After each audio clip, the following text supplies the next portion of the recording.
Welcome to the Legendary Upside podcast. My name is Pat Carrain. You can follow all of my content at legendaryupside.com. And with me today, Kevin Cole from Unexpected Points. Kevin, how's it going? It's going well. You know what I was thinking? I've been listening to the first time guest, long time listener, long time meaning like 2 weeks. So I was listening to the Legend. Of course, it's been around for like 2 months. Yeah, so, that counts. It's not that bad. So I was listening to Legendary Upside podcast, and you know what has Legendary Upside? The number of minutes for every podcast that you have, because these things are clocking in at like 2.5 hours here. You need a legendary editor to get in here and start chopping these things up, buddy.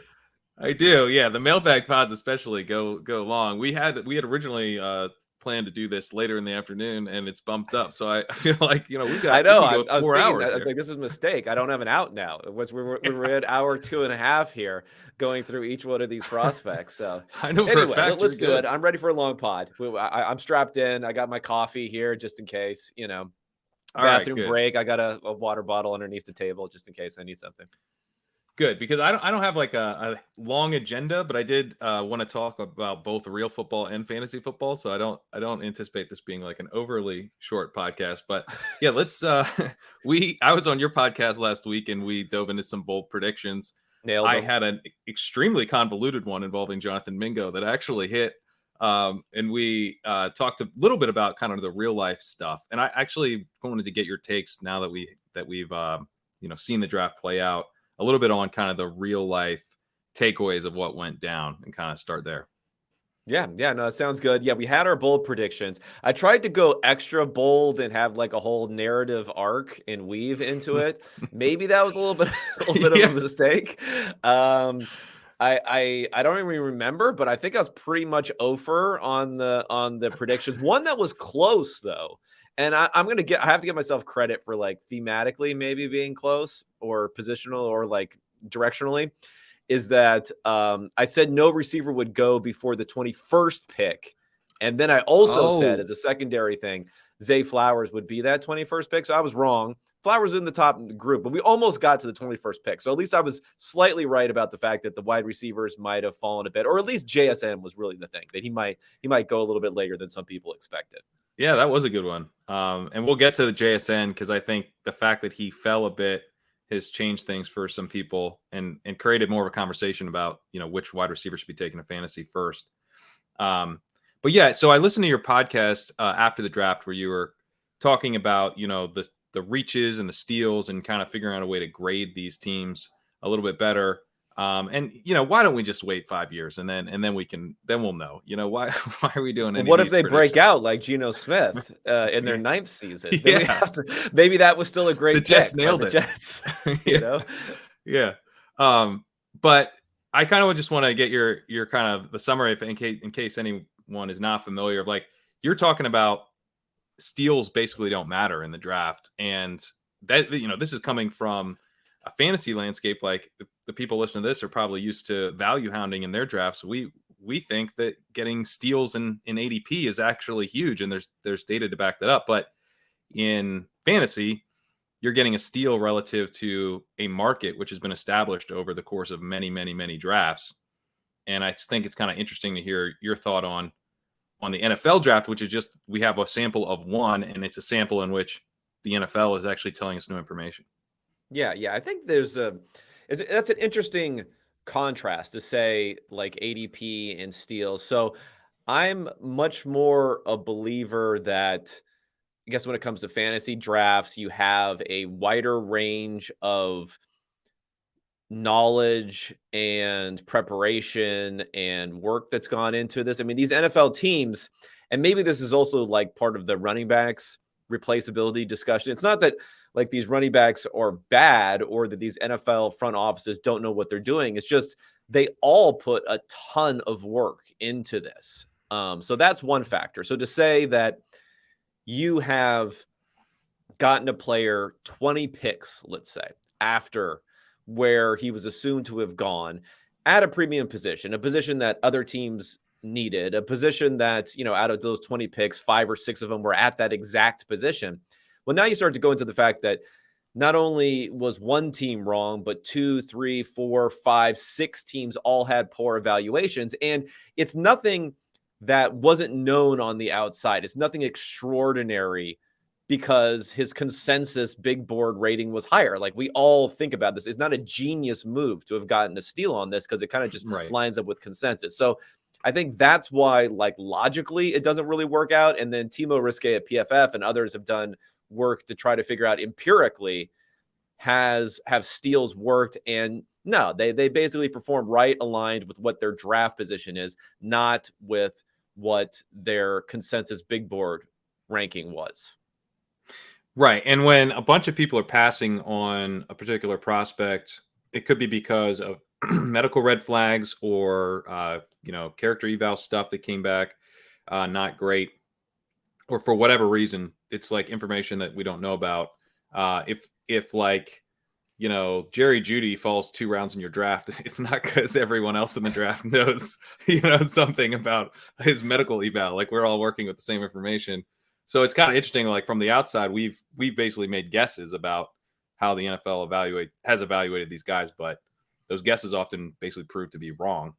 And that's probably driving a lot of what looks like steals, right? Yeah. And that stuff you talked about, the non-public stuff. I mean, there's a lot of non-public stuff, but the stuff that would really contrast with a high grade based upon public information, so let's say film and stats, maybe that would go into it. I think most of it has a very long kind of tail to the downside for how far players can get moved down, and very little upside. I mean, medicals, clearly it's only a downside, right? You're checking the box. Good medicals, and if you have poor medicals, you go way down. There's no like upside for medicals. So we're talking about players being, and this we're talking about steal versus reaching for a particular player. There's less likely to be a reason for an NFL team to reach for a player, and NFL teams those reaches generally underperform their draft position there. So there is something to that. Like, there's less of a reason to do that. Character concerns, things like that. I mean, I guess someone's, football lovingness could, really be off the charts. The teams love team captains. I've heard the Ravens have liked team captains in the past, and I know the Broncos talked up Marvin Mims being a team captain. So that's I don't know, it might get you a star on the board or something. I don't think it gets you moved up around or anything, but it's a little upside. It might move up a little, but again, it's something that we kind of know. So it would have to be something that interview, there's the twinkle in your eye when you're talking about football and your relationship with football that could move you up maybe a little bit, but not that much. Like, it's not going to move you up that much. It's kind of a default that if you are 250 pounds, you strap on a bunch of pads and you slam your head into other individuals for a living, you probably like it a little bit, right? It's probably not something that you're adverse to. It's probably not like lunch pail or something. You're going to the factory every day. Like, you probably enjoy this sort of things. But if you find out that someone, maybe you question that. Even today, I saw this thing about, is it DeJuan Jones or someone, about how maybe he likes basketball better than this tackle that the Browns got very late. They like that was a red flag. So things can move you down quite a bit. So again, it can explain some of that. Some of it might be overly projected, but there was actually an interesting quote. I don't know if you saw this thing from Brad Holmes, where he's taking some heat. He's upset. He's upset at the nerds. The nerds are coming at him about Jahmyr Gibbs, and then Jack Campbell probably also in the first round. And he tried to play off as if there's like this non-public information to move guys up, and this, I forget what he said, cognitive strain, which I don't even know what that means, but he was throwing out some good terminology that I may have to steal. But that doesn't quite make sense to me either. Like, what possibly could they know about Jahmyr Gibbs that says this guy should be drafted in the first half of the round that we don't know on the outside? So I'm not buying that case, although I do believe the non-public information thing on the downside. Yeah, me too. Yeah, I mean, honestly, it would have to be that he's like been converting to wide receiver in secret. I mean, why don't they just get the wide receivers to convert? Like, that's been a little more successful track record, I think. The wide receivers, like, being good at running the ball versus the other way around. Yeah. Anyway. Well, I wanted to get your thoughts on like what an efficient draft would actually look like, because the Lions were kind of like, I mean, your breakdown of the Lions was hilarious because they trade down, they get all this value, and then they like immediately set it all on fire and by drafting Gibbs and this coverage linebacker way above. Both were reaches. The coverage linebacker even a bigger reach than Gibbs. And then they recoup some of it, though, by drafting Hendon Hooker in the 3rd round. And you're comparing all of this to in salary terms based on the surplus value. And so that was all like really interesting. But it got me thinking, like, what would the correct thing to do be? Because sometimes with the way I analyze these prospects, I feel like what I'm doing works best if the NFL wants nothing to do with it. Like if the NFL is not factoring in certain production metrics and guys doing stuff early in their career, and like the fact that they came out a year early, and like, you know, all of these things that have looked to have signal. If the NFL basically thinks that's all crap and is doing stuff entirely based off of film evaluations and everything else, then I have the potential to take this thing that has historical significance and add it. But if they're doing it too, then, and I worried about this with Bateman. I was like, with Rashad Bateman, when the Ravens selected him, I was like, they're kind of actually kind of a sharp organization. Maybe I'm just double counting when I'm like, and he did this. And it's like, yeah, that's why the Ravens drafted him. They wouldn't have drafted him without that. So with your analysis where it's looking at, you know, we should be drafting, you know, this position here, is it, you know, like, what if teams actually started doing this? What if they were like, their evaluations of these players weren't just based on who they think the best players are, but they're drafting a player because they play edge or because they play tackle much higher than they otherwise would? That's going to start messing up all of the numbers, isn't it? Yeah, it's definitely going to start messing it up. And I do think that is a consideration, even I'm thinking about a little bit now, because when I aggregated all of the different positional value gains or losses for all the teams this year, it was net positive. So that means that I'm like I'm looking at historical curves here, essentially, for positional value. And I'm saying, historically at this draft position, what surplus value could you expect? And again, surplus value is going to be based upon an estimate of how much the player is worth.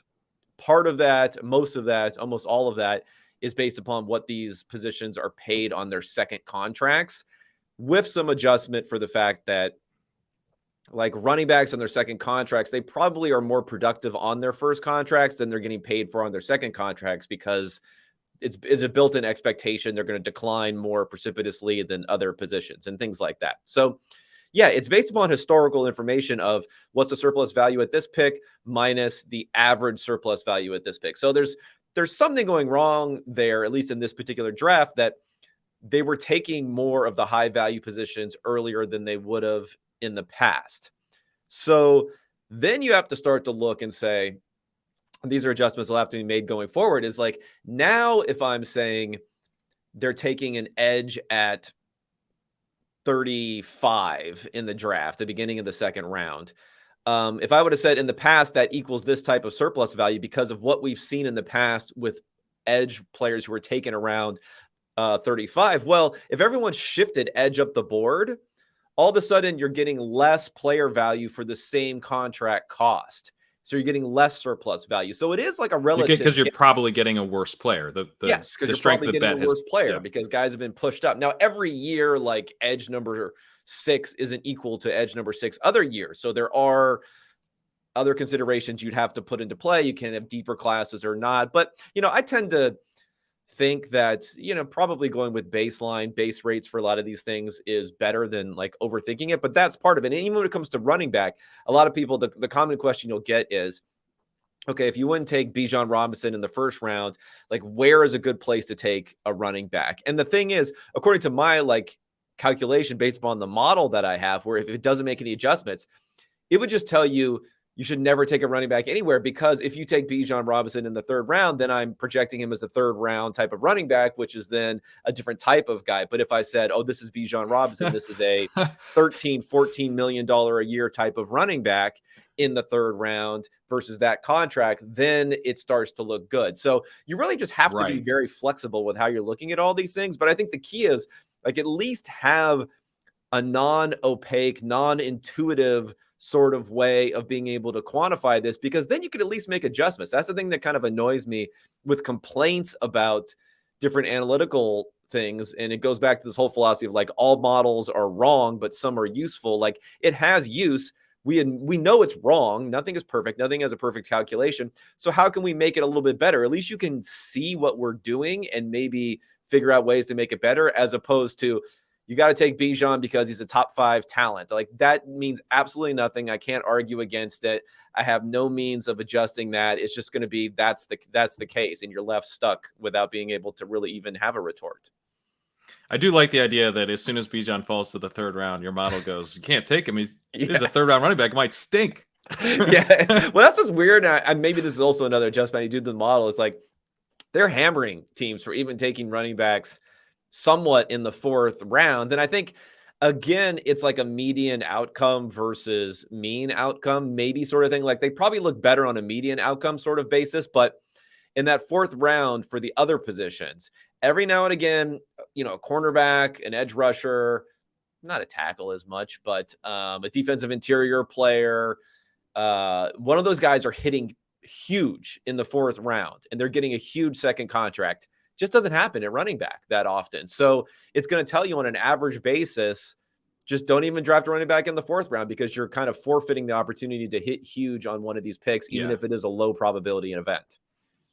So I think it's kind of easy, right? Maybe not easy, but it's like if you were inserted as the GM of one of these teams, I feel like the strategy would be a bit easier than if you were in there with 31 other Kevins. And I'm actually like more interested in what does the draft look like if it's 32 Kevins? Like what is you know all what I mean? Just perpetually trading back and no one has a pick until the year 3000. The draft never happens.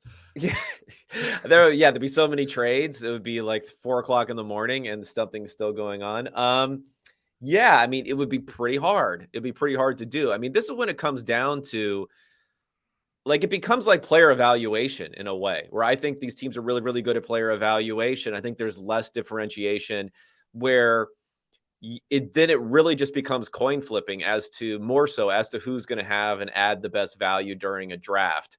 I guess you could go the way that baseball is going. Theo Epstein, who was one of the famous like Red Sox Moneyball-ish sort of guys there, eventually has gone off to the Cubs.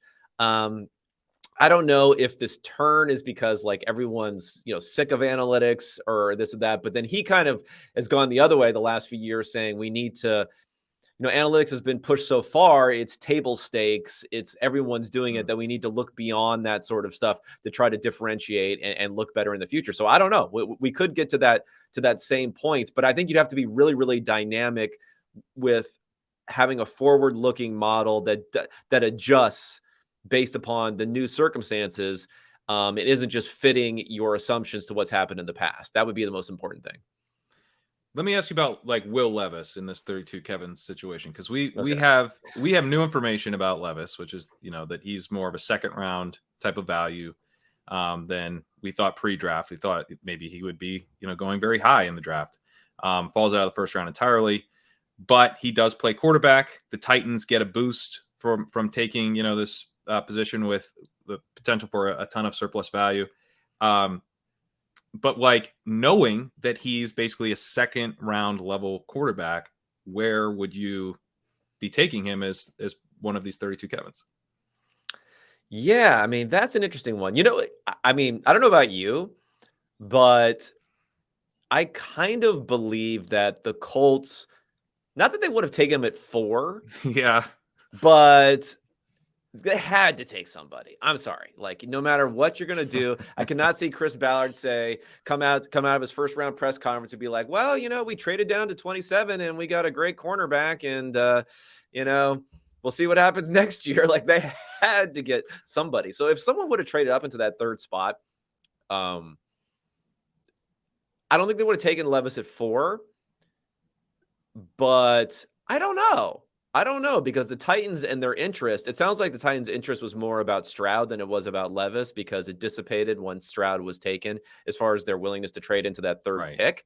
But I don't know. I think I think it would have been more of like a smaller trade back and then picking him. And I guess I just don't have a problem. Like if the Titans would have taken him at 11, let's say, for Levis, and then taken someone else with their second round pick, is whoever they took in the first round, who did they take in the first round anyway? Probably should know these things before I start talking about him.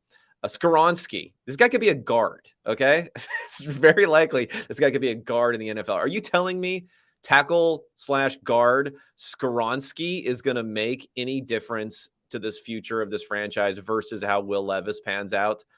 I don't think so. I think as long as you're willing to turn the page quickly, accept the bust. Lots of guys bust in the first round constantly. Teams have no problems continuing to be successful and not get too drawn up into the media hype around you drafted this guy at 11 overall, so now your entire franchise is wrapped around their success. Then you should be fine going forward. So I don't know. I would definitely take him in the first round, probably the first half of the first round. Okay.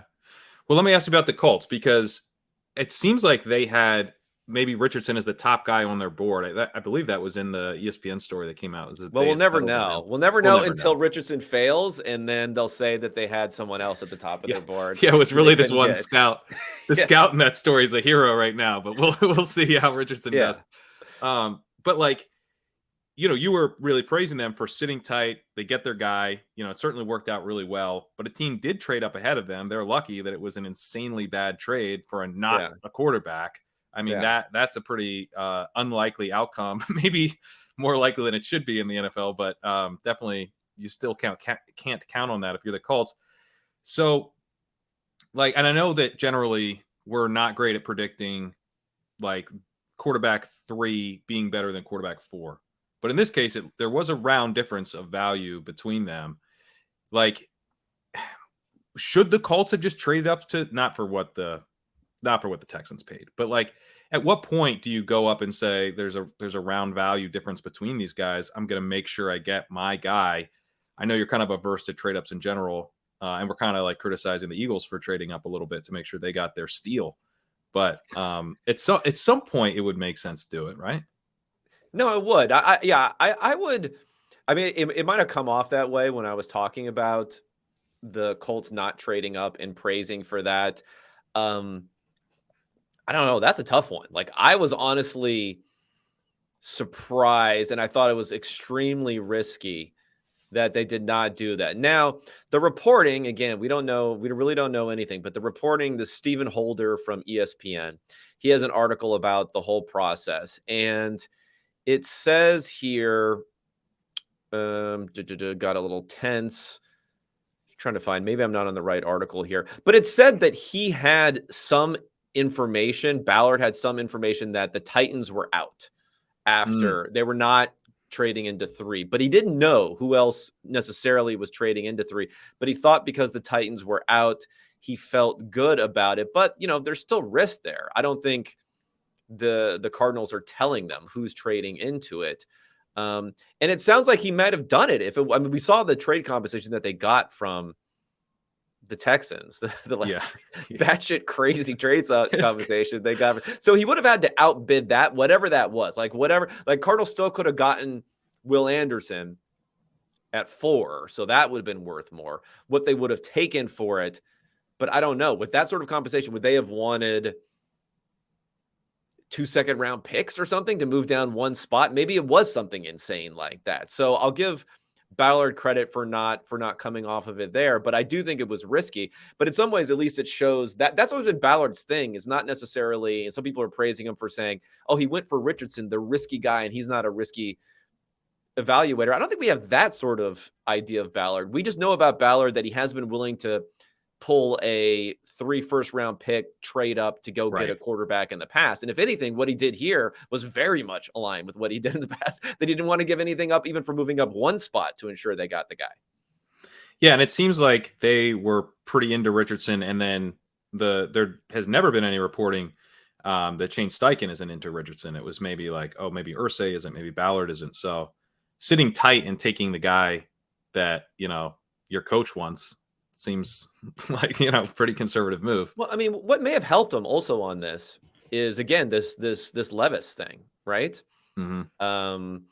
maybe they also thought by not trading up, like the worst case scenario is we end up with Will Levis, who, Jim Irsay probably did really like a lot. I mean, he said they might have taken him at 4 or traded down. They would have taken him at 4 or traded down after the draft. I don't know if that's true or not, but it's the owner, right, saying that after the draft, after the first round.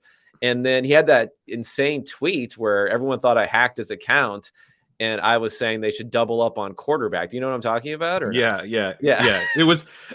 It wasn't quite that clear, but it was sort of like, what are we going to do? It was like, what do you think, Colts fans? Should we go and get Will Levis here in the second round? I mean, absolutely batshit insane thing to do. Like before the second round had started, it wasn't like, should we, like, you guys realize this hasn't happened yet, I wonder if they actually forced the Titans to trade up by putting out that tweet. Did they trade up above? I don't even know how it worked, but you would have been into that, right? You would be. Oh yeah. I would have totally into that.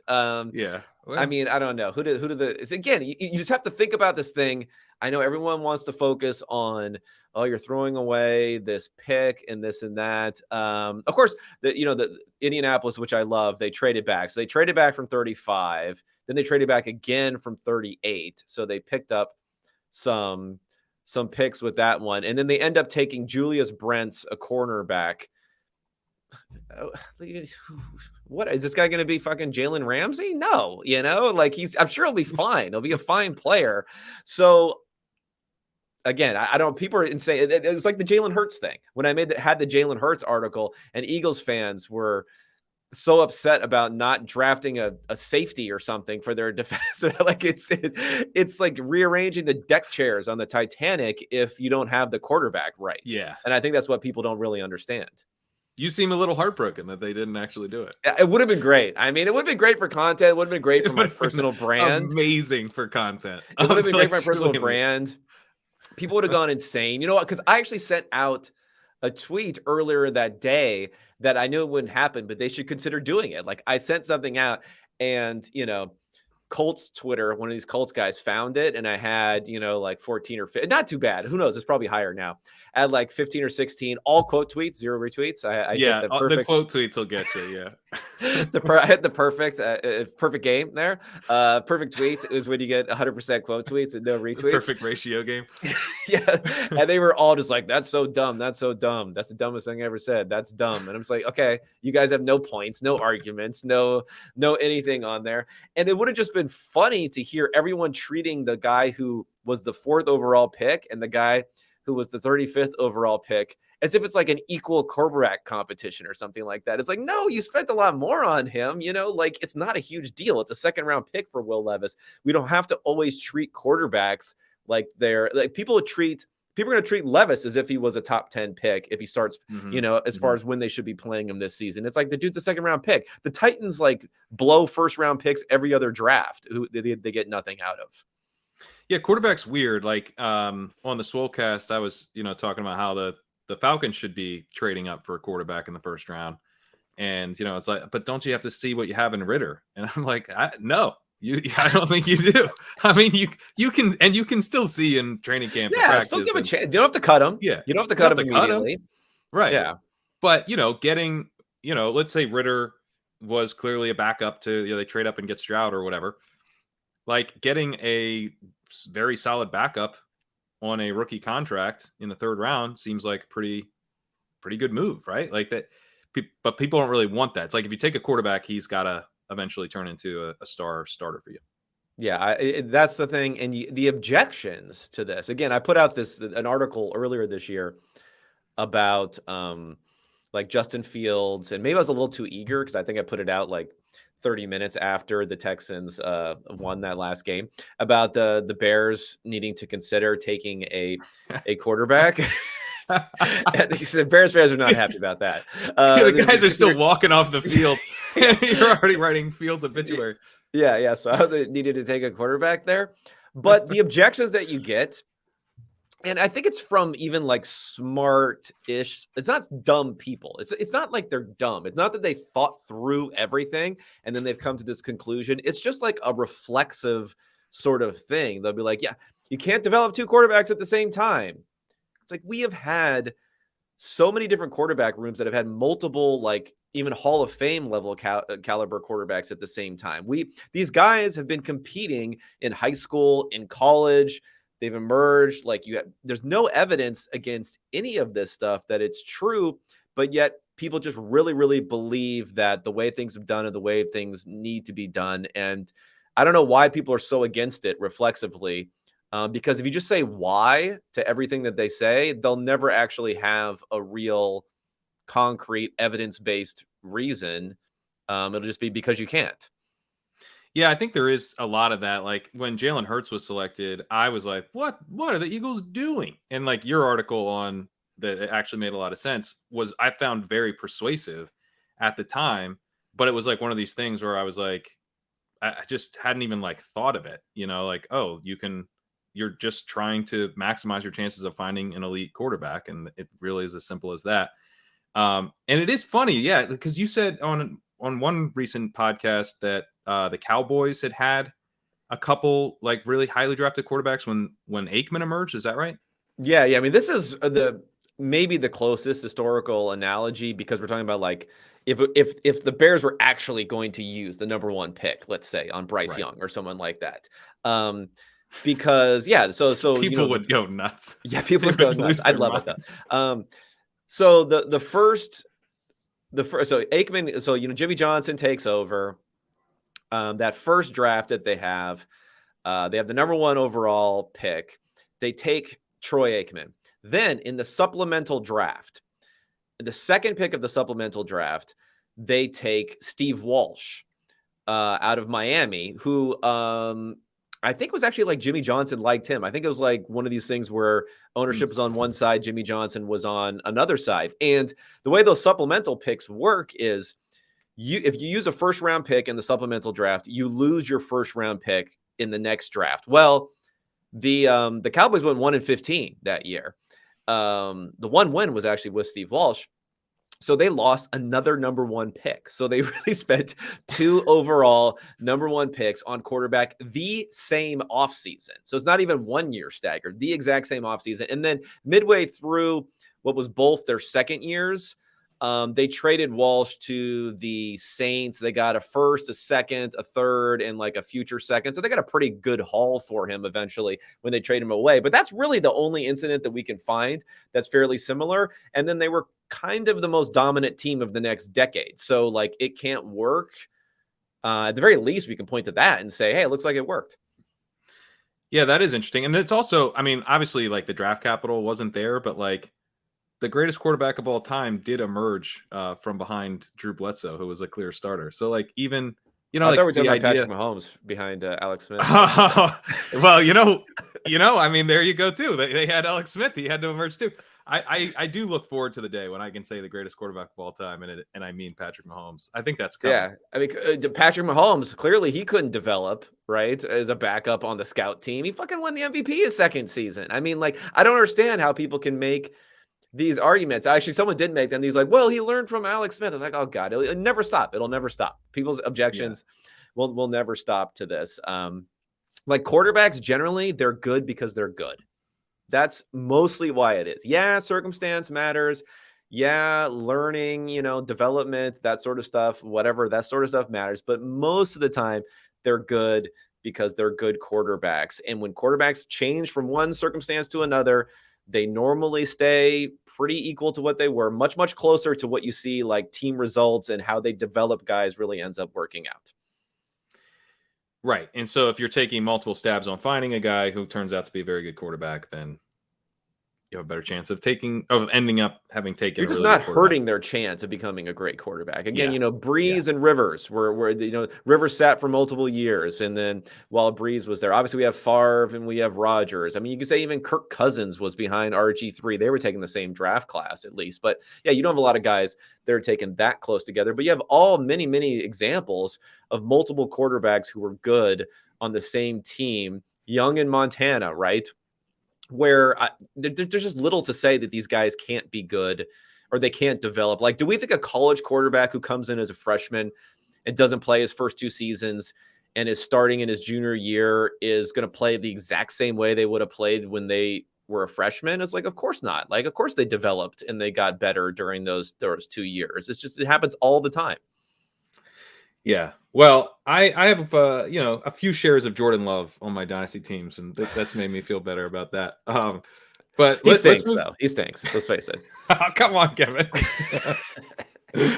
He's just developing. He was developing. Okay. Yeah. Okay. Yeah. He's developing so much they couldn't even make him active his whole rookie season. But okay, go ahead. He's better now.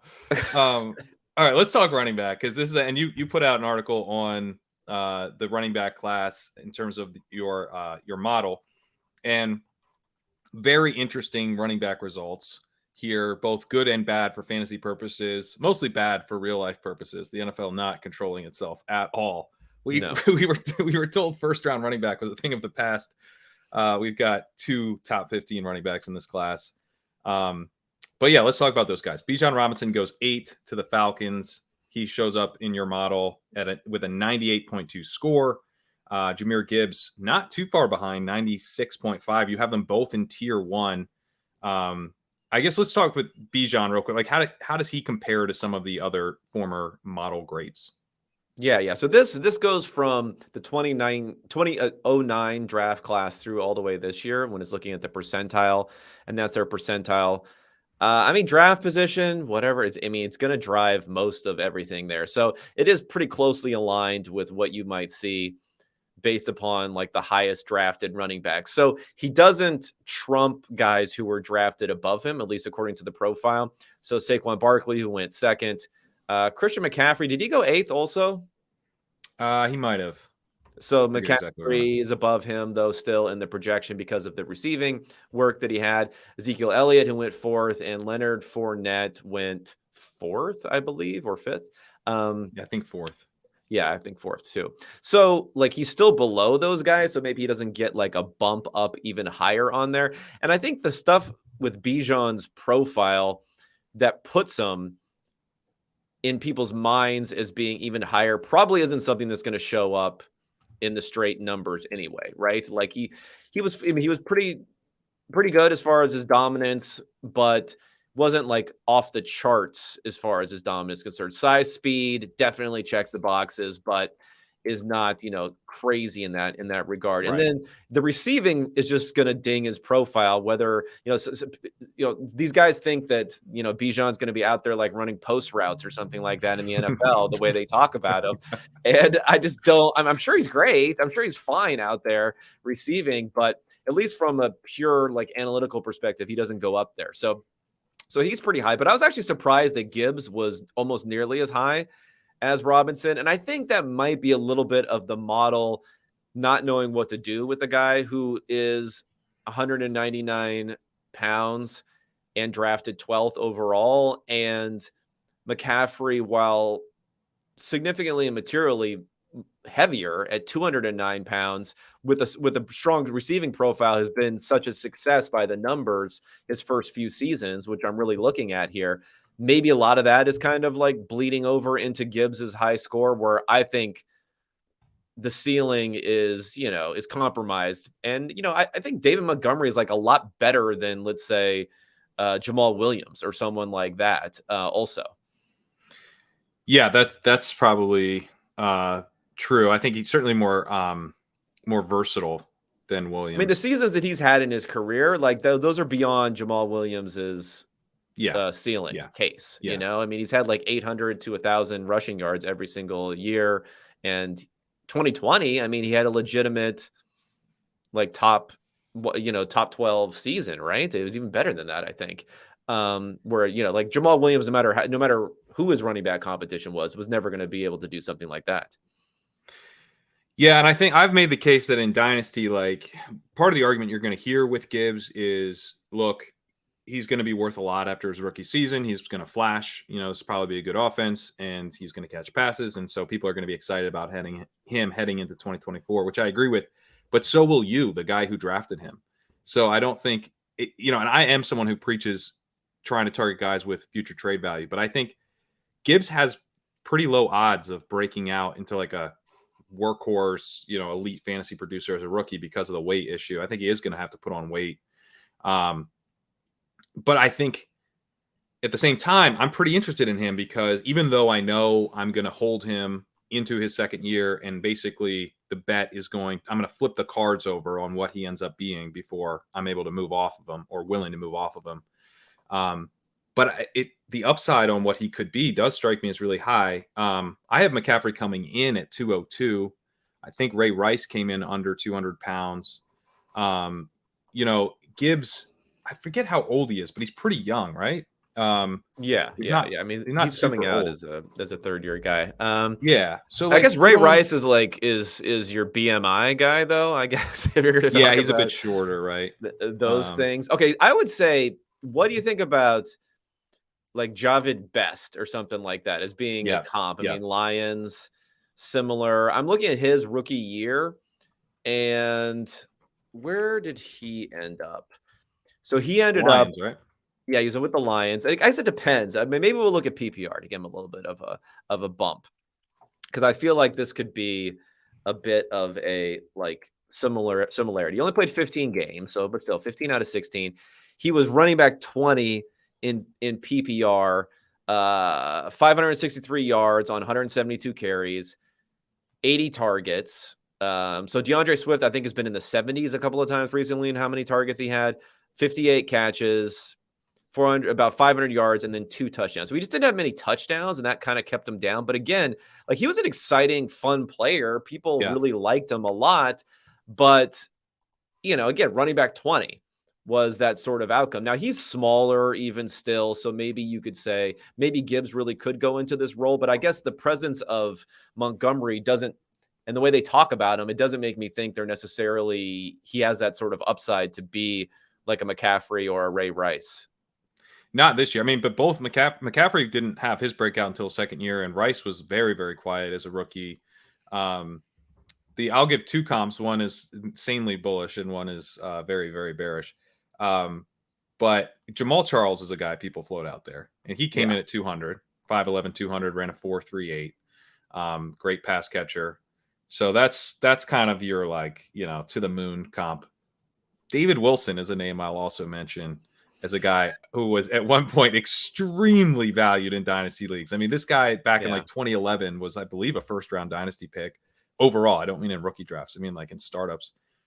He came in at 206. He ran a 4.49, so a little slower. But the undersized running backs, I think, have hit big at times, but it's definitely a pretty big red flag. Yeah. I mean, David Wilson, pour one out. Tom Coughlin killed that guy, didn't he? Isn't that what ended up happening? Like, something happened where it was a neck thing. Coughlin It was a neck murdered thing. him, I believe. Actually, after he fumbled on like the first snap. That was fun times as a rookie. Yeah, I guess, I mean, the whole college thing, I don't know. I mean, it's possible. It's possible you're right that he eventually could be that guy, and we'll have to wait and see. And it's always I just think there's maybe some risk built into the profile there. For sure. Yeah, you're gonna be waiting, I think, a couple years, but he's someone I'm willing to bet on. I'm willing to bet on him this year because we have seen like the guy emerge even sooner than the team thought they would. David Johnson being a case where, like, down the stretch of his rookie season. Now Johnson has I think he was in the 230. So he's, got maybe 35 pounds on Jahmyr Gibbs. So a pretty different type of guy, but was quite the pass catcher and emerged as a superstar down the stretch of his rookie season. I wouldn't rule that type of thing out where he has, maybe Montgomery gets banged up and Gibbs takes on 65% of the snaps and is electric. And it's fantasy. We want to win the fantasy playoffs. So I am still interested in him, but I think in most outcomes, it's a year 2 play probably. Let's talk Charbonnet, because he's like a big faller in fantasy circles, but your model has him as running back 3. And he got really good draft capital. He's the only other running back to be selected in the top 2 rounds, besides the guys we just talked about. And I think because of how Kenneth Walker looked last year, I mean, he was really great. And, also highly drafted. People are kind of like, well, obviously Charbonnet was drafted to be a great backup to Kenneth Walker, the starter. But I'm like, obviously nothing. Like, they took this guy in the second round. Like they may plan to play him a lot. So I've actually maintained some interest in Charbonnet, particularly in redraft, where he strikes me as like a very kind of high upside contingency type guy, because he also might have some standalone value and not be a total dead roster spot in the meantime. Yeah, I mean, I don't have like a very exact way to try to figure this out, but I'm with you in that I would kind of however high people are or low people are because of the situation with Walker, I would assume they're too far in that direction. So I would just lean a little bit the other direction, wherever that is. Now, unless things really start to turn around. For the record, do you know where that is? Are they high or low? I don't know. I do the old lick the finger and stick it up here and figure out which way the wind's blowing. But they're wrong. They're wrong. Okay, wherever it is, always count on the fact of them being wrong. So, yeah, I think no matter who the running back is, just it's so tenuous, anyone's grip on anything other than a top 10 running back who's being drafted, that yeah, I mean, if you say that, like, well, they already spent a second round pick on Walker and that's why he's valuable. Well, they just spent a second round pick on Zach Charbonnet. So if it's like you're saying this second round pick doesn't count, but the other one counts a lot, then we're probably in the wrong space. So I agree that you should probably have a better definition than reach on him before anyone else gets to him, because you don't know exactly where anyone else is at that point in time. But I would be more prospect or more situation agnostic, I guess, when it comes to him. If only because there's not a lot of like year one upside being built in probably to his value right now anyway. With Charbonnet? Yeah. There isn't. Yeah.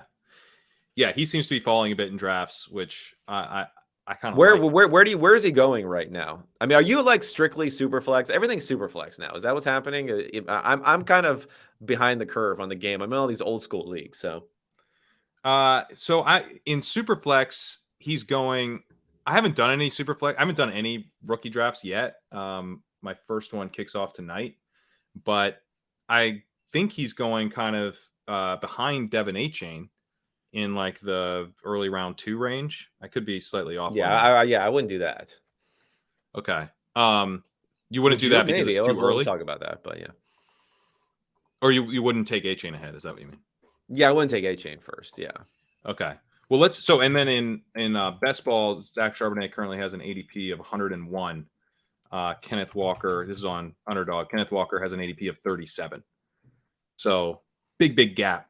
I like Charbonnet there more, where you're kind of getting that, because I do think it's not going to be fun to have Charbonnet over the next, because it's probably going to be in this same situation repeatedly.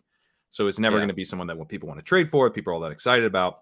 But as a redraft pick with the contingency value at that price, I'm a pretty big fan.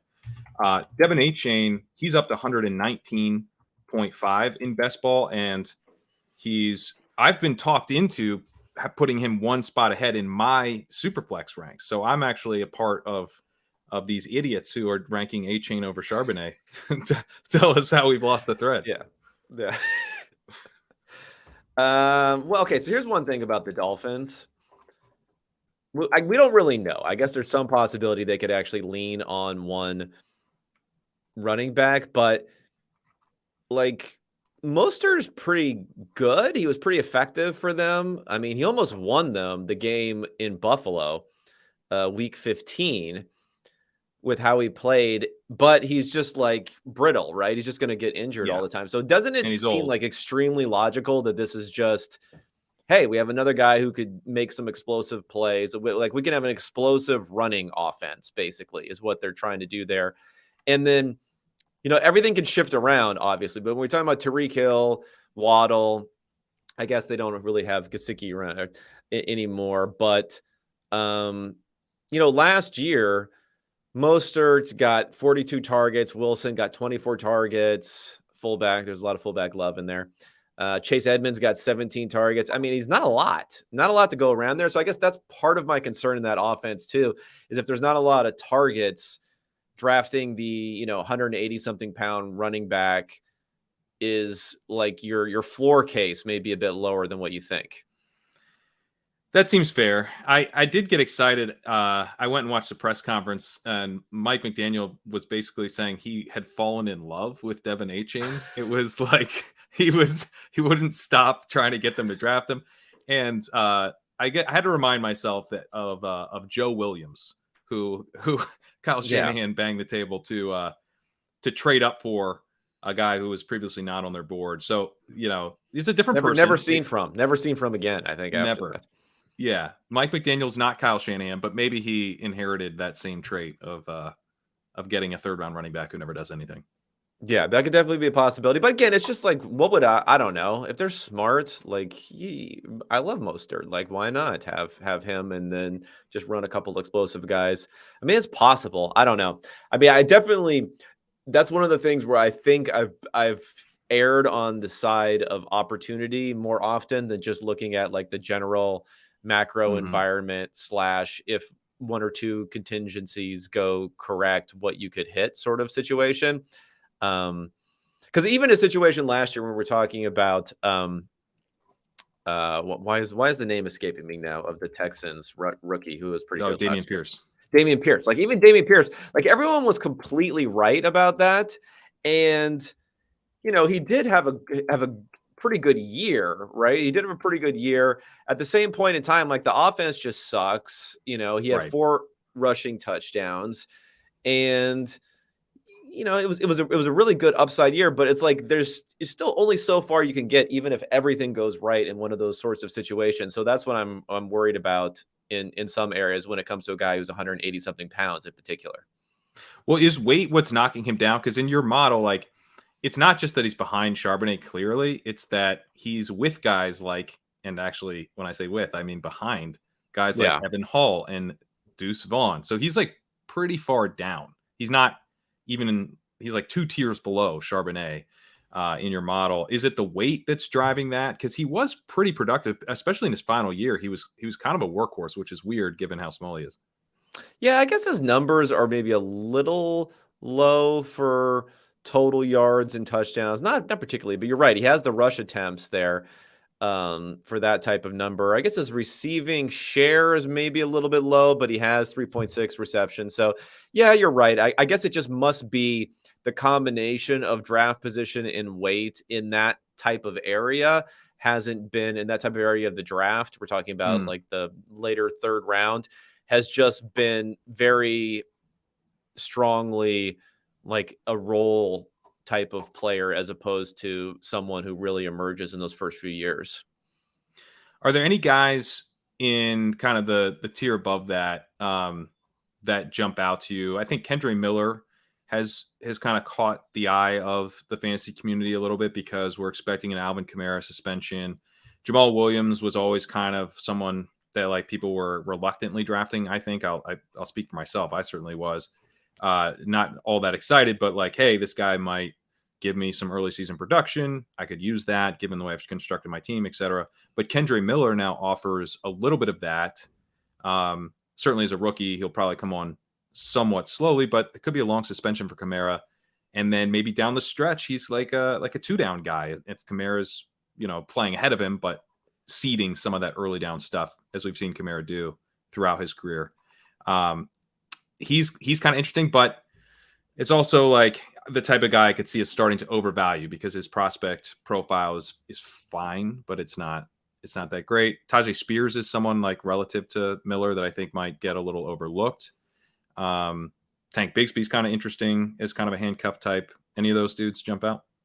Yeah, I mean, I think with Miller is I just don't know how much like there's this kind of glow around the Saints maybe still in some people's minds when it comes to running backs because of not only the success that Kamara's had, but before that with Sproles and all that sort of stuff and how they use that. I guess we'll see what it's like going forward. I mean, whatever, Derek Carr likes to dump it off, so I guess that's part of it there. I mean, I'm interested to see what may happen with Kamara next year because like, are they going to, he doesn't have any guaranteed salary next year, but they restructured his deal.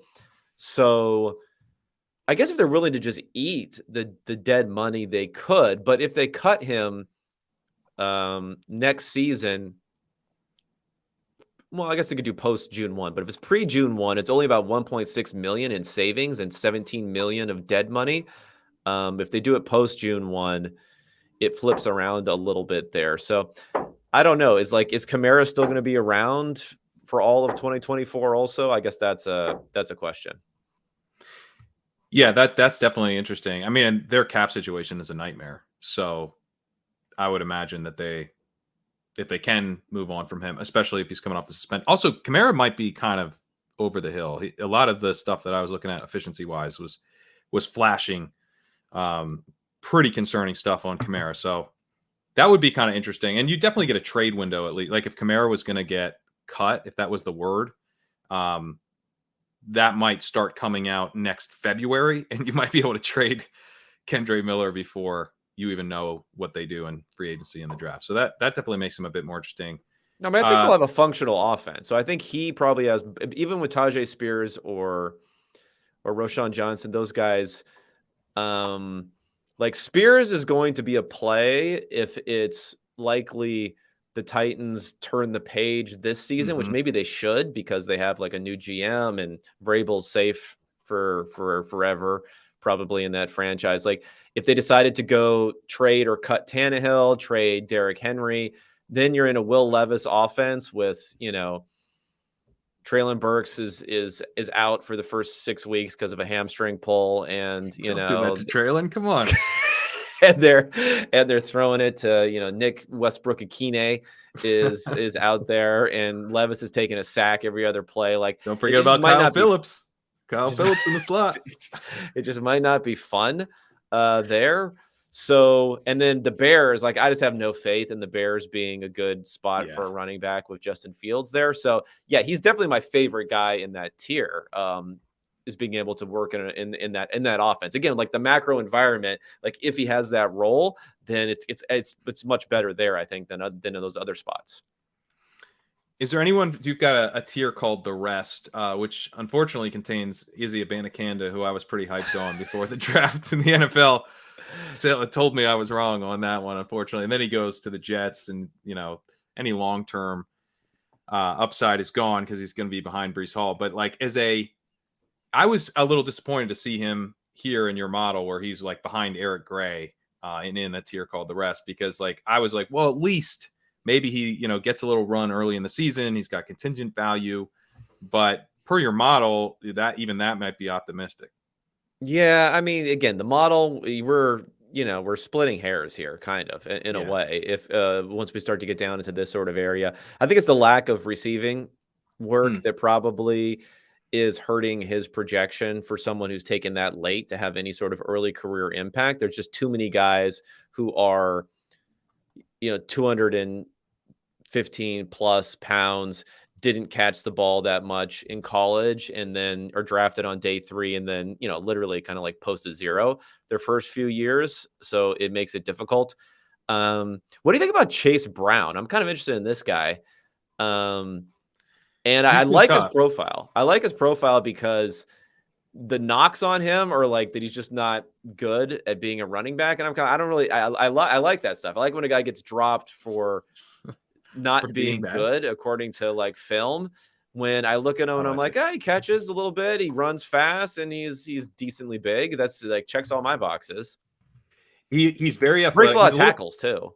He breaks a lot of tackles. He was kind of the Sean Tucker, Evan Hull type. He's not that big, so that's definitely like he's small. He's 209. He's smaller than like where I'd feel confident that an NFL team would like give him all the work. Like for example, Tony Pollard's like 209 now, and that's one of the reasons he's taken forever to get a full-time role. So when you say 209 now, are you sneaking into his database and catch like that he's gotten bigger over the years, or what? I mean, that's how he's listed now, not as a prospect. Like he's currently maybe you hacked, like he had one of like a smart system in his house that you guys have hacked, and you've been tracking his weight or something. Well, let me Google him. Maybe I'm wrong. Maybe he was a. Well, what was he at the combine? No, 209. 209 according to Google right now. Okay. Okay. All right. I've got Tony Pollard. I've got an app set up that tracks his weight. Okay. He's currently 209.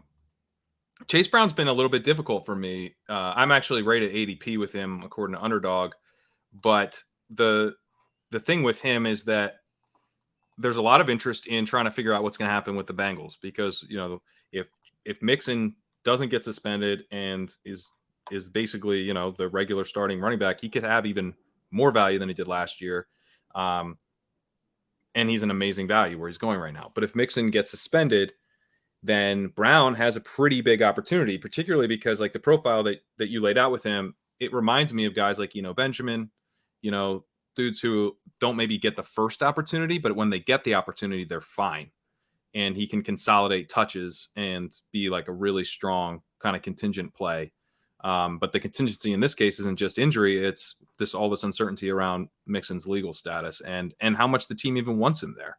So I basically don't have like a strong take relative to ADP. I've got him at 176. His ADP is 175. So I think he's a good pick, but I guess I'm nervous that he'll start to rise up boards, and I don't love his profile. I think it's like fine. Yeah, I guess it all depends on Mixon, like what they end up doing. So suspension, but he's going to have some of his salary knocked off from the fact that would happen. So are you hearing this in the background? Yeah, are you dialing up to the internet right now? No, I see fuckers next door are like doing. I don't know what the hell is going on. I just heard this all of a sudden when they're doing some work next door or something. Okay, it literally sounds like the dial-up internet from 1999. I don't know what to say. This is very annoying, though. I have to say, it must be this wall that's attached to the thing. It's a townhouse. There's the joys of being in a townhouse. I hadn't heard this before. There's a new one here. Okay, maybe I'll try to talk here. Oh, here it comes back again. Fuck. A townhouse would be an upgrade for me. I mean, it's just a row of houses in entire. I mean, I like townhouse living because I'm lazy. I don't want to have to like keep track of a yard or anything. All right, I don't know when or if this is going to end, though, is the problem here. Are you safe right now? Are they breaking in? Is someone drilling into your home? What the hell is going on here? Okay, well, I don't know if we have to reconvene or if I have to move to a secure location. I mean, I could definitely move away from this wall, but then I'm outside. Should I just move my out? plan right now is to leave all of this in, just so you're aware.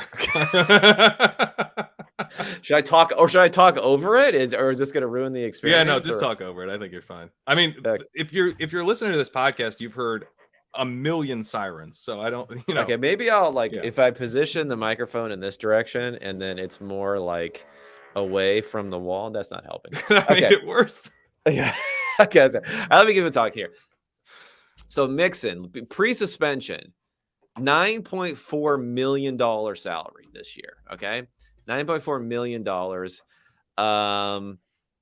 He has a per game roster bonus, another 500. So it puts him up to about 10 million. Workout bonus, I don't know if that's been paid or not, but maybe paid. We're talking about more than $10 million you owe this guy. You cut him post June 1st. You take 2.7 million against the cap. You might be wanting to just accumulate money. You got cheap ownership that may just want to be accumulating money anyway for Burrow and Higgins and whoever. I don't know. Shouldn't they just cut this guy? Yeah, they probably should. So you're saying they can save what, 8 million by cutting him post? I mean, but if he gets suspended, they don't have to pay that money, right? So they wouldn't be actually saving the suspension money. But I'm saying if he's not suspended, they don't pay $10 million in cash. Okay. That's not chump change, right? Mixon's base salary went from 1.3 to 5 to 8 last year, and now it's up to 9.4 with the $500,000 per game bonus. So you post June 1st and you save that money. I don't know. It seems like if he does get suspended, do you think that increases the chance he stays with the Bengals? I don't know. It's a weird way to think about it, though, isn't it? But I mean, I guess it is a situation where you save more cash, right? Because if he's suspended for, I guess it can't really, like, no one can be suspended for more than, like, unless you kill somebody now, or you're Deshaun Watson out there. Like, what's the suspension going to be? 6 games or something 6 like games. that? Yeah, I think Yeah. 6 games. Yeah. So, I mean, it's a third of that, a little bit more than, I guess. Um, so I don't know. You save a third, but I don't know. I'd be trying to save the cash, I think. So, and do you like Brown enough to where you think, like, if they get rid of Mixon, is this a Fournette landing spot? Is this a Kareem Hunt landing spot? Is this a Zeke landing spot? Or, you know, do they roll with who they got? Like, because that's what I'm struggling with. Do I make bets like there's this huge increase in value that is realistic, or is it even that, we're talking about what, a 5th round rookie who with an okay profile? What are the odds that he actually gets a meaningful role, even if Mixon is cut? Yeah, I don't know. I mean, it's probably not high, but what do you spend it on them? So I don't No, know. almost I mean, nothing. at the very least, you could just sell immediately, just without any That's sort of true. hope. That might be the best way to go about it. All right, well, let's move to wide receiver before the walls come tumbling down around you. Um, Now so it's worse because I'm muting between, so now it'll like come and go, and people maybe I should just let it roll the whole time. I'm in a quandary here. I think it's fine. I'll hear after that. I actually did hear. I think Kyle at one of the podcasts had a very obnoxious echo that someone was like, "I'm done listening until this echo goes away." I was like, "I don't think it ever does, man." Yeah, So you're not the worst audio issues that we've had. not the worst. That's what I'm aiming for most of the time. Yeah, Quentin Johnston is now wide receiver 1 in your model, which is not consensus. And I think, interestingly, like, the guy that the fantasy community has, I think, gotten the most excited about after the draft is actually Jordan Addison, because he's landed in a spot where it's very easy to project him getting a role right away. Number 2 wide receiver on the team. Should be a pretty functional offense, above average passing offense. And we're not worried about routes for him. He's going to come immediately. He's going to be running all the routes. With Johnston, he's probably, the wide receiver 3. I mean, I think that's a pretty safe bet, assuming everyone's healthy. Might not see, the full route tree. Same with Jackson Smith and Jigba. That's even bigger concern for him because he's going to be playing mostly in the slot. They don't run a lot of 11 personnel. Could see, route participation below what we want. But you have actually Addison ranked 3rd in the model. The model has him 3rd. Johnston 1st, JSN 2nd. So just want to get your thoughts on those guys, because things I think got more interesting after the draft with these 3. Yeah, I mean, I guess the thing when it comes to Addison, I think Addison is like a 2023 median outcome, easily the top guy. I guess what I wonder, and then maybe also get your opinion on this too, is when we look at these 3. Okay, Metcalf probably not going anywhere for the next, I don't know, 4 or 5 years. Conceivably, though, you never know what can happen over the next couple of years. Jefferson probably not going anywhere for the next 10 years, right? Yeah. When it comes to Minnesota. And TJ Hawkinson, like, they're already kind of committed a bit on him with the trade, and he just sucks up a bunch of little dink targets that are disgusting, but it's going to happen. Quarterback wise, you don't really know in either one of those areas what's going to happen in either one of those places. It's getting louder, isn't it? Either one of these places, I think they breached the perimeter.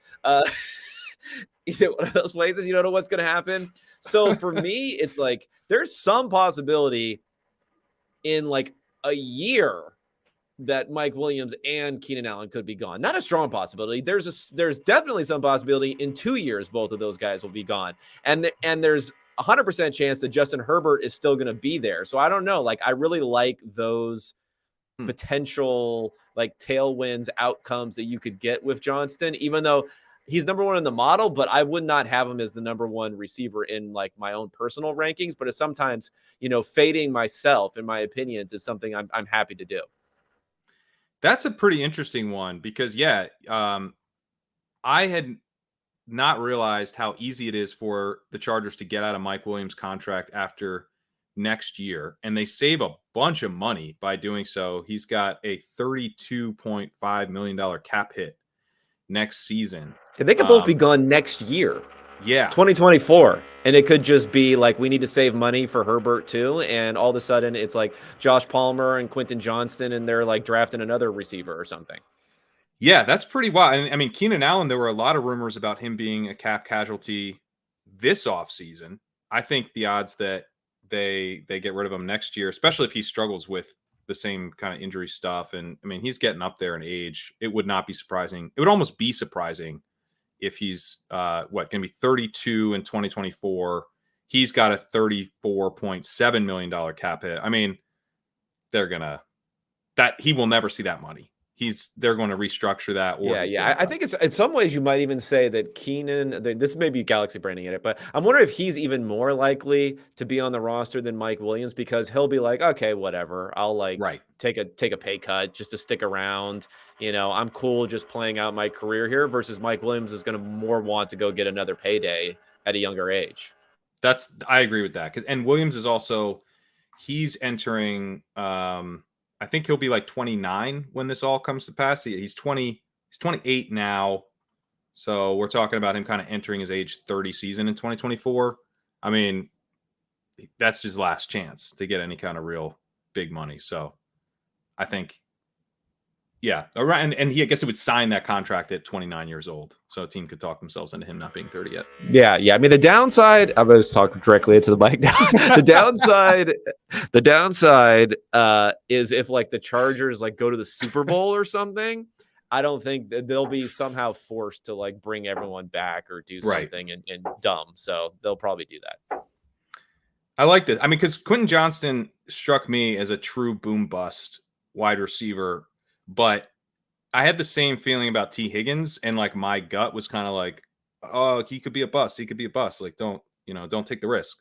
But I forced myself to draft some of them because I did actually think he had a wide range of outcomes, both good and bad. And I was like, if you think that, you can't just only bet that he's bad. That could end up really hurting, and it obviously would have ended up really hurting. And I feel the same way about Quentin Johnston. Like my gut is like, I don't know. I don't really want to take him.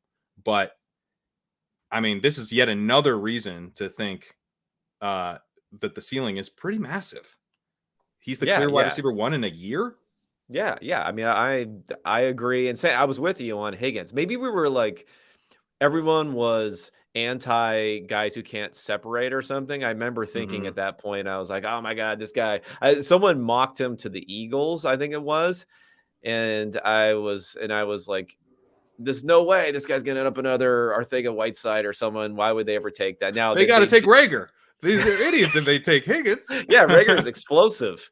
Yeah, God, what kind of interviewing were they doing on him? Talking about not liking football. This guy, what is this guy doing with his time? But anyway, so yeah, no, I agree. I think sometimes you gotta fade yourself. I mean, I don't like the drop rate. I guess it gives me some like Cordero Patterson vibes or something. Like maybe he can't catch the ball very well.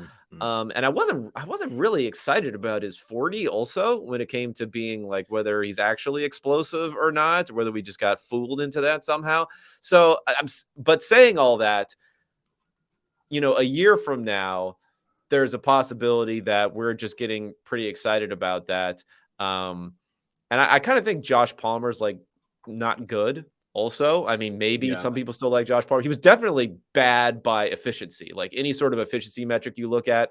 Last year, Herbert performed a lot worse, and it's almost entirely because the targets that went to Josh Palmer were so bad, versus Williams and Keenan Allen almost performed on the same level.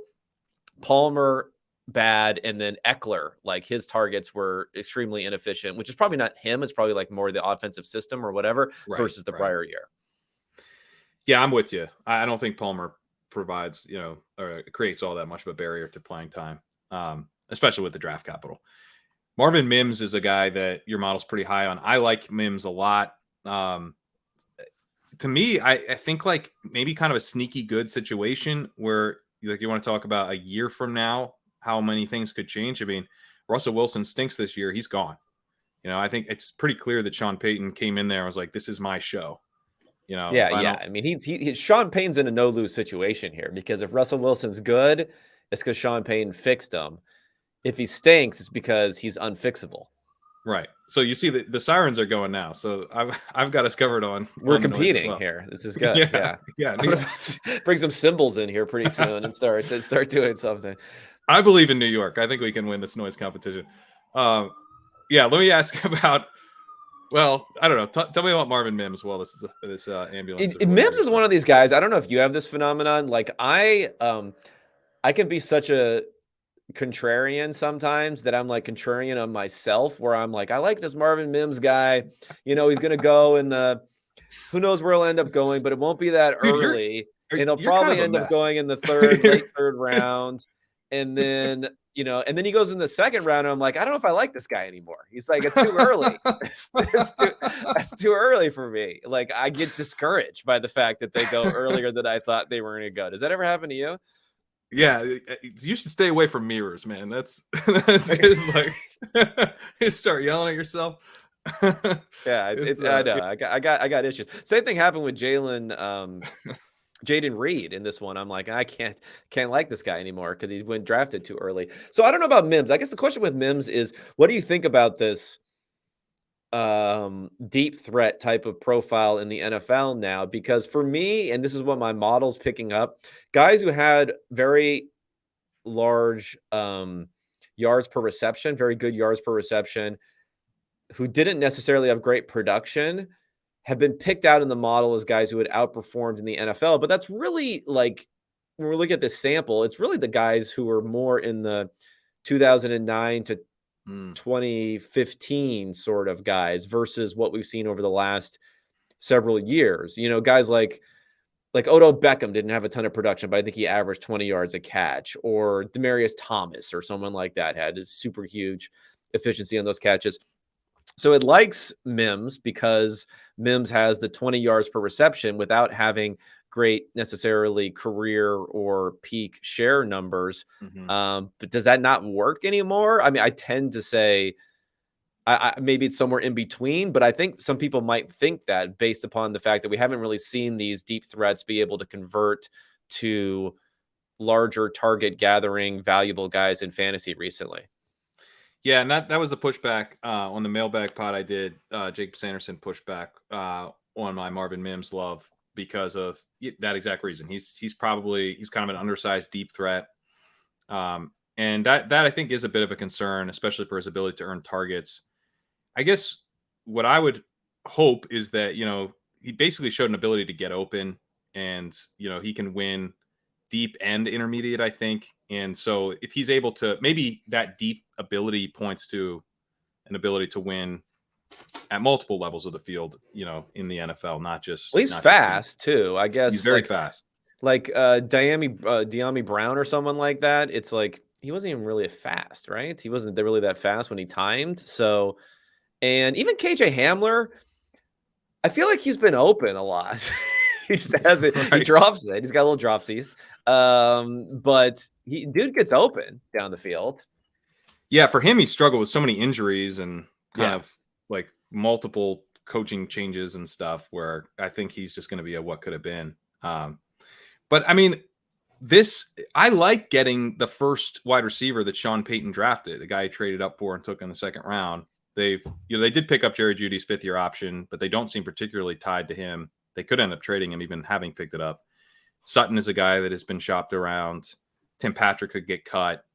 So I think Mims, depending on what maybe the quarterback situation is really awful next year, even if it's not Russ. But I don't think we're going to have to deal with just the tail end of Russ's career if he just doesn't have it anymore. I think they're moving on. Maybe they move on from Sutton. They could move on from Sutton before this year. So you could have Mims as like a clear outside starting receiver with them having figured out quarterback to some extent. Or maybe Russ gets it together under Sean Payton, which is also, I think so. Essentially, there's a couple outs to where we feel pretty good about Mims. You know what's weird though? Okay, for Sutton, like, how are you getting rid of this guy exactly? According to the over the cap, he has $14 million guaranteed salary. That seems like conditional 7th is too much to ask for in return for trading that off to somebody. No one's like it. So that can be a little bit difficult. And I know I was listening to part of one of your marathon mailbag pod. So I don't know if I got to the end, but when I was listening to the Jerry Jeudy Galaxy Brain that they picked up as option so that they could trade So him. they could trade him. Like, is he? I don't know. Is he worth less with like he's making $2.6 million this year in base salary, and his option for next year is $13 million. I might rather trade for him 1 year, $2.6 million than 2 years, $16 million. Oh, like what's Zay Jones making? Are you getting him for like Zay Jones money, or is he making more? Yeah, he's making. He signed a 3-year, $24 million. Okay, so it wasn't quite. But what was Christian Kirk's massively overpaid deal? That was paying him. Yeah, I mean, don't get me wrong. There's possibilities there. I mean, in a way, though, like Christian Kirk has kind of actually did more than Jerry Jeudy. Well, and I don't counting know. last year, he has, but he was pretty good. Let me look on here for Zay Jones. I mean, yeah, but I'm just saying it's all guaranteed though. Like you got 100%, well, not 100% guaranteed, but like you're not going to cut him before the season starts. So the 2024 option you just picked up is fully guaranteed. Okay. Right. That sounds, even the Zay Jones contract, like it had total guarantees of 14 million in the contract. So it's like, it's even more guaranteed money than when you were signing someone in free agency. So I don't know. I mean, maybe I'm just saying, I don't know if it's necessarily worth more to have that, to add that 5th-year option. Sutton, it looks like they can clear space and clear about $4.5 million if they cut him next year. So maybe they can't get out this year, but they could move on next year. I just don't think it's tradable. Yeah, next year for sure. He has no guaranteed salary next year. So next year, $13 million salary, and it's all cash. $2 million of it becomes guaranteed March 21st. So I'd be shocked if he made it to March on the roster till March 21st. Okay, so at least he's gonna be cut though. Let's face it. No one wants his contract. No one wants that contract. I mean, Tim Patrick. Everyone loves Tim Patrick. He might be a goner after the season too. So yeah, there is a win. There is a path here. Yeah, but you've kind of talked me off it a little bit because it could be more crowded this year. It seems like they can't. And I actually looked up Patrick's contract. It looks like he can't really be cut until after the end of the year. So it's actually going to be crowded. Deals there. They made it's not good. It's not. I remember everyone was like applauding that. I mean, Tim Patrick's fine, right? But you know what? Everyone has to think someone's the most undervalued person when they get their big contract. That's one of the things that annoys me. Now this is like a totally unrelated rant but I have my whole overrated, underrated. Yeah. Okay. The person is the most overrated when everyone is saying they're underrated, and vice versa, because no one actually thinks about it correctly. Like people think underrated means good and overrated means bad, but that's not, like when Robert Woods signed his extensions, the same thing with the Rams. And when Tim Patrick signed his extension, both guys, well, Patrick in particular was a UDFA, right? So he was like really down. But Woods everyone was calling him the most undervalued, underrated receivers in the NFL right when they're signing big contract extensions. It's like, no, it's too late now. The ship has sailed on overrated, on underrated at this point. That was the very top. That was the top. Everyone loves to call someone underrated at the top. And it really annoys me. Same thing with Patrick. Like nothing against him, but why are you throwing bags at this guy for doing Tim Patrick-y sort of things? I mean, he's fine. Yeah, no, that's I mean, I guess we just need to play the market, right? You got to sell Tim Patrick in Dynasty the minute. I will love and hate every individual player and team out there in the NFL at some point or another. Let me ask you about a couple guys that don't rate particularly well in the model. Zay Flowers, who I'm not like surprised he's not, the model doesn't love him. He's not an early declare, does have the draft capital, but he's undersized. And then Jonathan Mingo, who was also not an early declare, but he also has pretty strong draft capital, not quite as strong as Zay Flowers, but I've been kind of interested in both these guys, particularly in best ball, where, I don't want to make like long-term career bets on them necessarily, but as dudes who can like get targets as rookies, I think they're somewhat interesting. I feel like I'm kind of out on a limb on Mingo. Like I thought there'd be some other people that would just be like bet on the draft capital and mega athleticism, but no one seems to be really with me so far. No, I'm with you on Mingo. I know, yeah, like you said, he's more in this tier with guys who went in the second round, or I mean the later second round, or even later than that, as far as the model is concerned. But yeah, 39 is pretty good. And I don't know what you think, but I think that I think fantasy is pretty right about guys, but at the same time, there's a lot of like lingering pre-draft evaluation that just sticks on certain guys. Trying to think of like remember Dorial Green Beckham, like someone like that. Like he was someone who didn't end up going until I believe the mid-second round, but he didn't really even move over the summer in best ball drafts and other things way back in the day. He was still being drafted like the Devi #1 overall sort of guy that we've been waiting for the last 6 years to eventually make it into the NFL. So I think it can work in the reverse too. Sometimes when guys get drafted early and they're a tiny speedster, you're just like, what? That doesn't make sense. I can agree with fading that, but when you're 220 pounds and you're fast and you can make explosive plays, then like that kind of seems like a profile that people would be excited about rather than skeptical of. This is actually where I'm kind of like contrarianing myself. So I am with you on this type of thing because I'm like, that you're less excited about him. You're like, if he was a 3rd round pick, I'd be in, but now.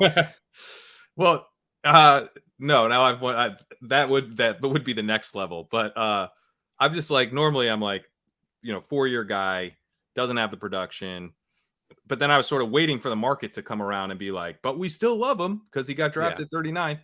And in kind of waiting for the market to do that, I've become that person where I'm just like, well, he got drafted 39th. You guys should be excited so that I can fade him. I want to be on the fade side, but like, please draft him in the 7th round so that I can fade him.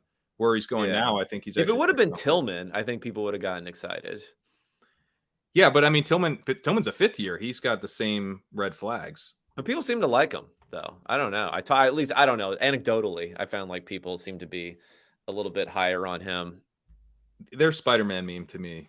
I think they're like the same bet, but Mingo has the better draft capital and better target opportunity. Yeah. Any of these other guys that we should touch on before we get out of here? Josh Downs and Jalen Hyatt were 2 of the guys pre-draft that I think the fantasy community liked, but they took a bit of a hit during the draft. I've been kind of tempted to just like forget about Downs because you've got a slot receiver who's going to have the quarterback who's literally the least accurate in the short area of the field like ever. That seems like the worst possible destination. I just have a really hard time. Like, what is the upside case on him? At least with Hyatt. Downs, I don't understand at all. You got Pittman in there is going to suck up some targets. Yeah, I mean, it's not good. Hyatt, I don't know. What's happening with Hyatt? Because he was like the guy where, I mean, I like to laugh at all these guys who are like getting excited about some steal for some guard that they've watched and love. But at the same time, even when Hyatt falls, like I still don't want to like fall on him versus where even though his draft position fell. But I think the landing spot's pretty good. I think it's good. Do you think there's anything to the idea that the Giants aren't going to play, their rookies right away? We saw it took a while for Gabe Davis and, it took a while for Shakir and James Cook. Obviously, it's like those guys are literally this is a different regime, not Dayball, but it's like the lineage just feels so close. But I don't know. They don't seem to be. Now, there is a huge need for someone to step up as a playmaker on the Giants. So the flip side of this would be like, if Hyatt's really good, who's getting in his way? And the answer to that is no one. Yeah, I mean, there's just no one there. And I think I thought more the downside was maybe people just are so low on Daniel Jones and what he could potentially do and doesn't throw the ball down the field. He had this kind of rinky-dink sort of offense that they were operating last year. But I think it was Josh Hermsmeyer says like ADOT the receivers control A-dot. And I think that's a lot more the case than what people give credit for, beyond maybe some outlier type of quarterbacks who are just pure gunslinger types. I think that really generally is the case. I mean, look at like Tua, his A-dot went up like 2 yards last year, right? Based upon system and receivers and everything else that he had gone there. And Daniel Jones, I'm not sure about A-dot, but I know for his like the PFF big time throw rates, he was over 5% in 2020. And then he's just had nothing the last couple of seasons. And he didn't quite have a lot to work with either. So if his protection is starting to look pretty good, fewer dump offs to Saquon and all that sort of stuff. And maybe Hyatt can actually bring something to that offense. So I guess I'm a little bit encouraged there, because even the Darius Slayton, like they try to get rid of the guy every year, right? And then he comes back and he gets like 600 They try to get rid of him during every year. Yeah. Sterling Shepard. I like Sterling Shepard, but he might be like, he legitimately might be out of the league, pretty soon. Right. They signed him on a 1-year deal to come back. You basically have a UDFA and Hodgkins coming back, who's like, that's like your main dude now, I guess. And then you have Wan'Dale Robinson, who, he's got like the Paris tiny little Campbell. Arms. He's got the tiny little arms. Oh yeah, I forgot Paris Campbell. Jamison Crowder, I think they signed, didn't they? Yeah, they have like 7 dudes who are all going to play the slot at the same time. So yeah, I mean, we'll see. We'll see what it's like for people are definitely fading Tennessee. It seemed like, if you look at Hooker and Tillman and Hyatt. So if everyone's fading Tennessee, I think that is wrong most of the time. I think most of the time when people try to make too big of a deal out of the system, that they overcompensate when it coming for that. So I guess maybe that would be a reason I would think that Hyatt has a better chance than some other think. Yeah, I think I'm going to be. Well, it's tough for me to tell in best. But maybe it doesn't fall that much. So you tell me if he's like, or is he still being drafted like he's a second round guy? I guess it's hard to tell with Downs. They were next to each other in expectation going into the draft, and then they're right next to each other. And same with Tillman after the draft. So yeah, on Underdog, his ADP is 135 right now, but it's tough because he was expected to go higher, and sometimes it takes guys to fall. It takes him a while to fall. So I've got him ranked like well below. Who's the highest guy on the Giants? Who has the highest ADP of anyone on the Giants? It's got to be Wan'Dale. Waller has the highest ADP of any of the pass. Right, Waller. Yeah, that makes sense. Well, maybe it is Hyatt. I guess it is Hyatt now but I don't know that he'll settle with that. Yeah. But no one really. I mean, you can stack up Daniel Jones very, very cheaply. Hodgins has an ADP of 187. Wan'Dale has an ADP of like 166. So Giants are easy to stack. And I think Hyatt's ADP comes down. I think I'm going to be higher on him, like relative to some of the other rankings I've seen out there, but we'll probably all be higher than the ADP because he's got a little bit to fall. But I do think he's interesting. Let me ask you one more before we get out of here, because we have this narrative of Patrick Mahomes, saying you got to draft Rashee Rice. That's tired. Okay, we've all digested the Patrick Mahomes, CEH all over again. What we know he's not good at this, but what about CJ Stroud? Is CJ Stroud good at this? Because he apparently requested Tank Dell, so that's a little under the radar. It's like it's the same narrative, but we're getting a little bit of a discount on it because it's not Patrick Mahomes, not as widely known. If Tank Dell, go ahead. Well, if Tank Dell was handpicked by his own quarterback, and he rates pretty well in your model, he ranks above Jaden Reed and Jonathan Mingo and Cedric Tillman. Is there anything here for a very undersized wide receiver? Yeah, I think it's possible. I do think that they may try to manufacture some touches for him. I have a good Patrick Mahomes take when it comes to him being GM, is that it's positive, maybe just having him stay satisfied and tied into the organization. He's taking this ridiculously low market value contract and forever. It's worth just setting on fire like a day 2 pick every year, just to keep him happy. Just let him pick someone. It is busts and it doesn't matter, but net you're actually better off because you're keeping him happy and maybe you save some money and this and that. What do you think about that? I think you should be paying a scout to basically send Mahomes tape and get Mahomes in the building with guys that you already like. Like, get him to stop watching guys on his own. At least tee him up. But you maybe you have to like. Wait, do you ever watch? I didn't watch the show. Do you know this Nathan Fielder show where he was the rehearsal? The rehearsal. Yeah. Okay. First of all, I watched part of one episode and I was like, "This is totally fake, right?" I mean, it is, right? It's acting, I don't think right? so. I think it's. I think it is. Number one. Okay. Maybe you don't think it is. It's funnier if it's not. I agree. But number two, maybe they could do that type of situation with these receivers who they like, and they like pretend to be Patrick Mahomes, and they're like, "This is what you say. This is how you like ingratiate yourself with him. This is how you build rapport. He loves this, you know." And they do the rehearsal for Patrick Mahomes throwing session beforehand. I want to see that. They like. I definitely want to see that. I feel like that would be perfect. And you're like, "Pat, that's an amazing choice that you made a receiver. We're gonna go with it." We were skeptical of him, but yeah, after you put your stamp of approval, let's go ahead and do that. That sounds like a good show. Okay, but is this actually quantifiable that he can actually burn, that you could burn? Because the point you're making is that he's so yeah, sure. So just take the surplus value on the pick and just light it on fire, and it's probably worth. Well, first of all, I mean, Patrick Mahomes, maybe you don't need it because he's seen, like, I don't know why he signed this contract. Is Lee Steinberg still his agent? Because, like, obviously he has no idea what he's doing. This 10-year contract, does he think it's like 1984 or something? Like, who the hell signs a 10-year contract? It's like Bobby Bonilla or something. Like he thinks he's doing. It's absolutely insane. I remember Magic Johnson, you know, he signed a 25-year, $25 million contract. And then like 3 years into it, he wanted to kill himself because he's like, "What the hell am I doing? Like, this is the worst contract ever." So I'm getting those vibes from this Mahomes contract. But yeah, no, I think it's worth it. Surplus value, just toss it out the window. It's fine. All right. Well, I think that basically wraps up. Unless it seems like you're not going to take the bait on my Tank Dell. Can we mix in Tank Dell? Sure, you can mix in Tank. I mean, he's a guy who's definitely not gonna. People aren't gonna respect the draft position necessarily as much on him. So, yeah, I mean, I think his numbers look pretty good. It's just, you're right.